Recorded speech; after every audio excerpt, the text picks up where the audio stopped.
હાલો, જય શ્રી કૃષ્ણ.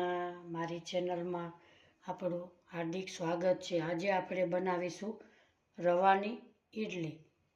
એમાં સૌ પ્રથમ આપણે 1 વાટકી રવો લેશું, અડધી વાટકી દહીં લેશું. ખાટું કે મોરું કે તમે ગમે તે લઈ શકો છો. એમાં આપણે 1 વાટકો રવો લીધો તો 1 વાટકો પાણી ઉમેરીશું. એને આપણે સારી રીતે હલાવી લેશું.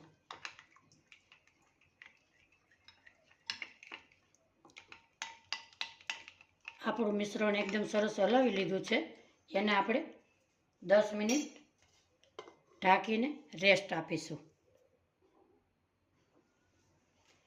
આપણે અહીંયા 10 મિનિટ થઈ ગઈ છે અને આપણું બેટર એકદમ સરસ ફૂલાય અને ડબલ થઈ ગયું છે. આપણે ઉમેરીશું સ્વાદ પ્રમાણે મીઠું,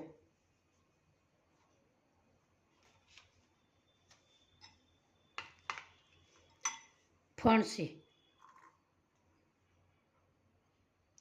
લીલા વટાણા, ગાજર, ધાણા ભાજી. એને આપણે મિક્સ કરી લઈશું.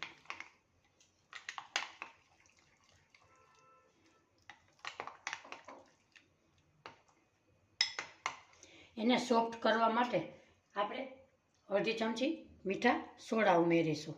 તમે ઈનો વાપરી શકો છો.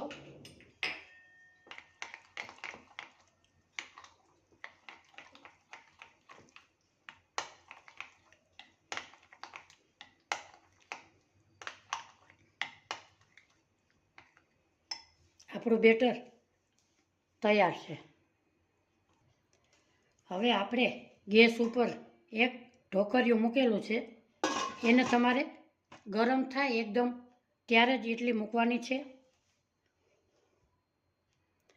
હવે આપણે એક ઢોકરિયાની ડીશ લીધી છે. એને આપણે તેલ લગાવીશું. હજી સુધી મારી ચેનલને સબસ્ક્રાઈબ ન કરી હોય તો સબસ્ક્રાઈબ કરી બેલ આઇકનના બટનને જરૂરથી દબાવજો. મારી નવી નવી રેસીપીના નોટિફિકેશન તમને મળતા રહે.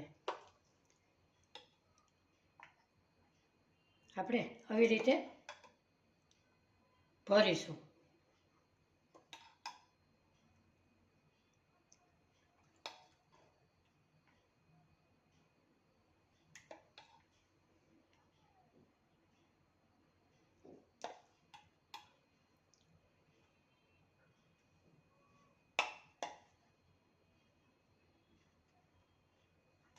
આપણી ઇડલી ભરાઈ ગઈ છે. હવે આપણે સ્ટીમ કરવા ઢોકરિયામાં મૂકીશું.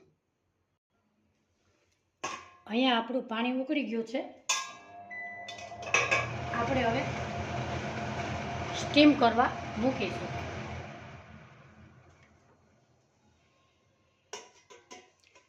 દસ થી 12 મિનિટ આપણે એને રાખીશું.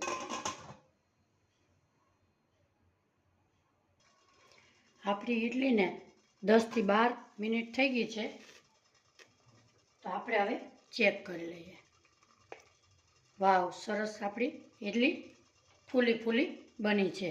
હવે આપણે એને 2 મિનિટ ઠરવા દેશું. હવે આપણે 2 મિનિટ થઈ ગઈ છે.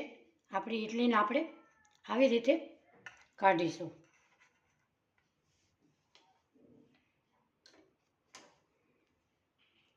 એકદમ સ્પંચી અને પોચી રૂ જેવી બની છે. હવે આપણે સર્વ કરીશું.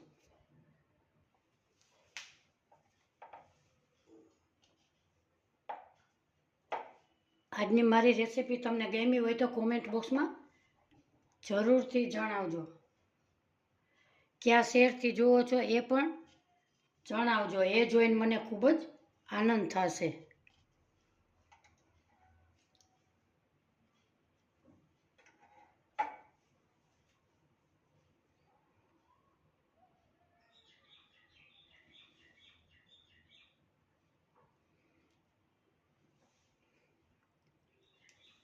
આવજો. ફરી મળીશું આવી એક નવી રેસીપી સાથે. જય શ્રી કૃષ્ણ.